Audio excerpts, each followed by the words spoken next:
Hello and welcome to another video. In today's video we're going to be doing some work on our Haban sickle bar mower, which is currently attached to one of our Bolens G10s.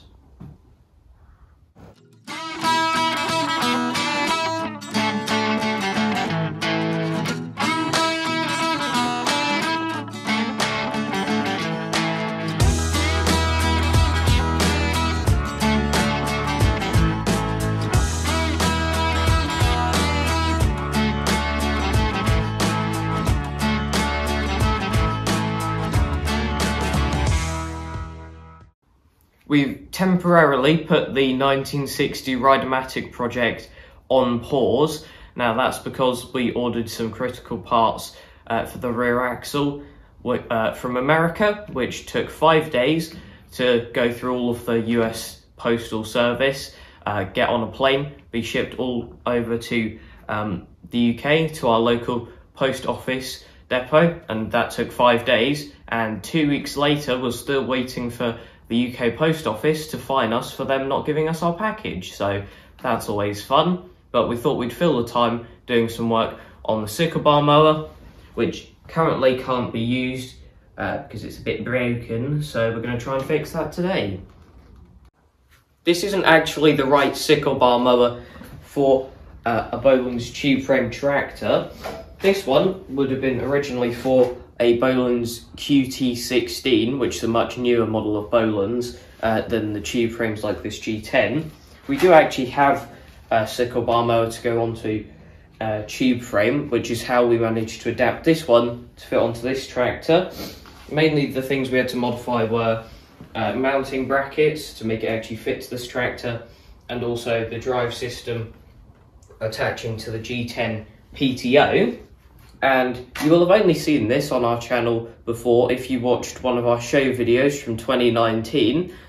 We actually took this tractor and attachment pairing to Dentil, which was a local show that used to run. I don't think it runs anymore since COVID and all that mess. But what we need to do today is work out what's actually wrong with this, because from what we can see, PTO drive goes into the belt here. This spins the pulley at this end, but then it doesn't spin the pulley at the other end of that shaft, which attaches to this, which this bar pushes the sickle backwards and forwards and actually drives it. So we need to work out what funny business is going on in there to stop that working. And something else that we'll do is put the original shoe back on this, because we did actually make this other shoe up because we were doing some quite tall grass mowing with this when it broke, and we wanted a bit of extra height. And after we've switched this one back on, we'll have to adjust the spring on here so that the height of this end of the sickle bar mower matches the other end, which is now going to be a lot lower with the original shoe back on. First thing we need to do is gain access to the problem area, which means lowering the sickle bar. Now these things are very dangerous with the knives, and this is quite heavy, so we're quite lucky to have this original guard on here still. But to lower this, effectively I'm going to be using this lever here, so I just need to take a bit of tension off here, take the locking pin out, and then we will slowly lower that down. Now it's not going to be even in any way at all, because we don't have the tension engaged on that side, which lifts that up to be even with this side. However, that is down now, and this is the area we're talking about. Now the first thing we need to do to actually gain access to this area is take this guard off, which is held on by that bolt there and that one there. So I'll just hit these with the socket.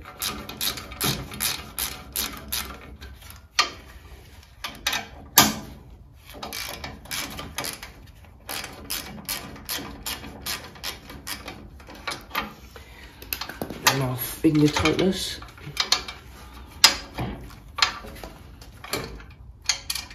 By the looks of it, that is loose enough to take off now. There we go.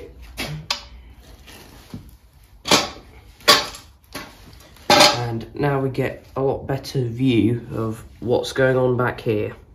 We've taken the belt off camera, mainly because that is a great way to get your fingers stuck, trying to take this off the side, because it is very difficult and could be definitely seen as dangerous. And we see here the problem, this is just spinning and the shaft is staying still. Now that's because a few parts are missing. There's obviously a keyway on that shaft and there's no key in it at all. There should also be set screws on either side where there's a threaded hole. Both of those are missing too. And there should also be a bolt that goes all the way through. That's gone too. So the three different ways of keeping this pulley attached to the shaft are all gone now. So there's no chance of that working. So what we've got to do is just pull this off of here. Okay. Then we can get sizes and stuff to work out how we're going to deal with that. You can actually see the parts on the parts manual here, which we've got up on the laptop. That's the pulley. Then you can see the key there, the bolt that goes through, and the two set screws. We've had a clean up of the surrounding area and also gathered together our parts, which we weren't actually quite organised, and we gathered everything in advance. So the manual says that the set screws need to be 5/16, 18 by ½ inch. Got some of them, so that's good. It says that the bolt that goes all the way through the shaft needs to be 1/4 by 1 3/4 inches. Got some of them too. And it says that there should be a lock nut on the end, but we don't have one of them. So we've got spring washers and nuts instead, which should work out or give the same effect. And then we've got some 3/16 square key stock here, which fits perfectly, but obviously needs to be cut to length. So this does look like it's going to be a relatively easy job. And what we're going to do now is cut down a length of key stock. We've cut the key stock to length now, and it is a bit longer than it possibly needs to be, but that shouldn't be an issue. Now this is pretty much as far in as it can go, because the end of the slot does curve up to be the same diameter as the rest of it when it enters this part. So I'll be using this lever just to hold this away from that curve so that we can actually get the pulley back on. Now with this off, there's nothing stopping it going the other way through, which is why the cameraman currently has a lever under his arm and he's holding that for us, while I will be firstly trying to line this up.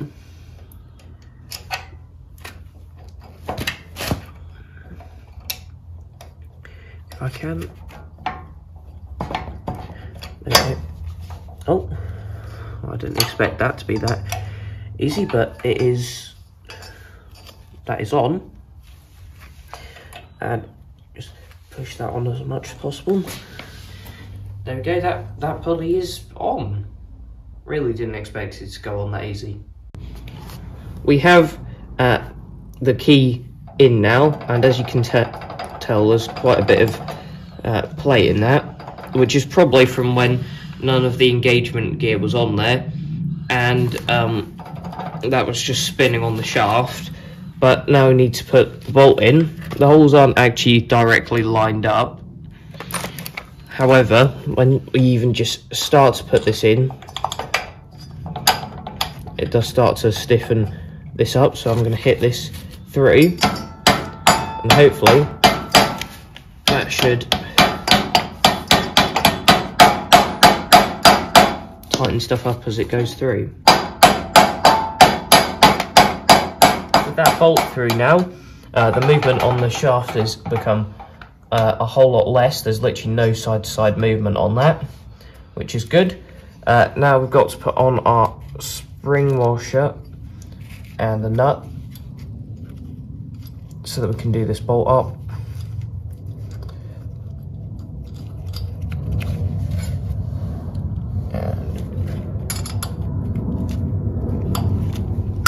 sounds of it, the RAF might be having a bit of fun overhead.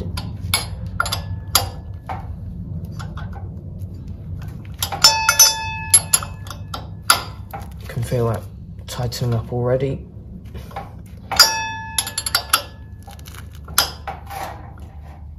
And that should probably be pretty tight now. We've now put on the 2 new set screws on there and the belt, and as you can see, there's no playing that at all side to side or anything, which is good. So that's completely cured that problem, and you can see now the shaft moves with the wheel just fine. And these fixings we are going to keep checking periodically to make sure none of them are coming loose, so that we don't have the same problem again in the future. But the next thing to do is put the guard back on, which does mean lining up some bolt holes, which are pretty difficult by the looks of it. That one's lined up. Not sure if this one is yet. Oh, okay, both lined up by the looks of it.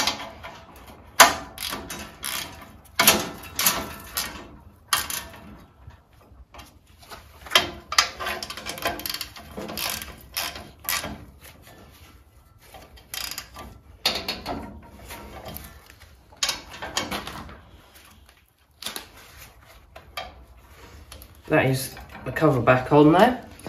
Next job on the list is to remove our homemade shoe and put the normal one back on, which the impact driver should make easy work of.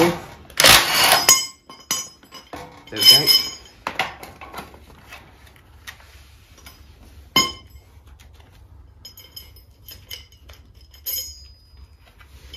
Just put all of this stuff together so that if we ever come to use this again, all of that stuff's in the same place.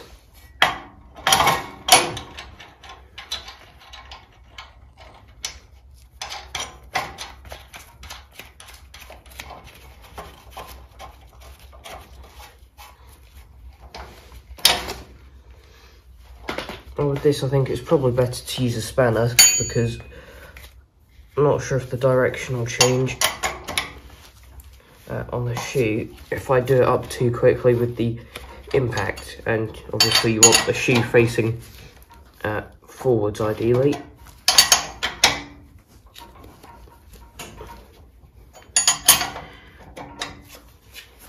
Which it is pretty much doing now. We are now almost ready to test the Sickle bar mower. What we're now going to do is take the guard off and lubricate all of the knives. Then we'll just quickly fine-tune the adjustment on these brackets, which is something you might notice as you're looking along here, is the carriage bolts. Some of them are facing different directions. Now, whoever last used this before us put all of the carriage bolts facing that way down, like this one, which we believe to be the wrong way, and they also tightened them up so tight that they stripped all of the threads on most of the bolts, which was really unhelpful.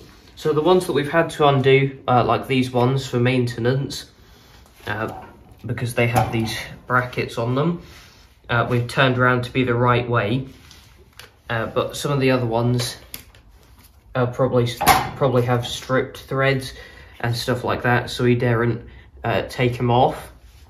And it's a size that you can only get in America, not the UK, which is very unhelpful.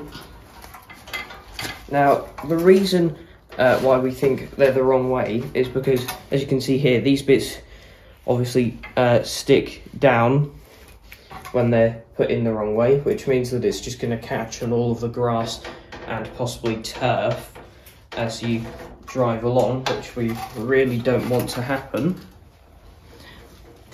But anyway, that's something we can't change today because we don't have the bolts and we'd need to order them from America.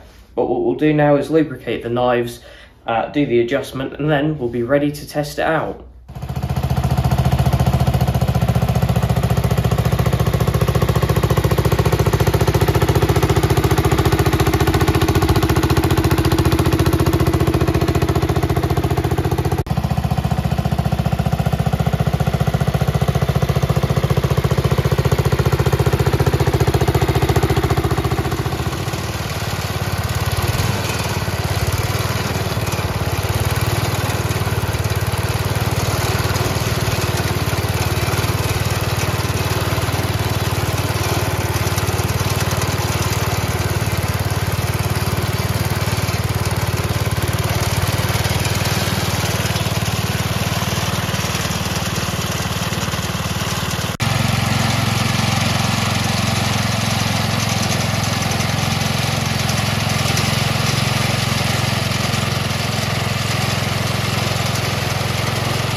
Fortunately, we didn't have very much long grass to try the sickle bar mower on, but with the stuff that we did have, it worked very well. It also worked very well at getting under the hedge a bit to cut some of the undergrowth that was growing up there, and the cameraman doing his dodgy hedge cutting with it, although he wasn't brave enough to hold the sickle bar mower directly upwards, because that would have been very close to him when he's holding it like that, when it's directly upwards cutting the hedge. But to be fair, it even did well at that, and it was a very simple repair, which we don't usually come across.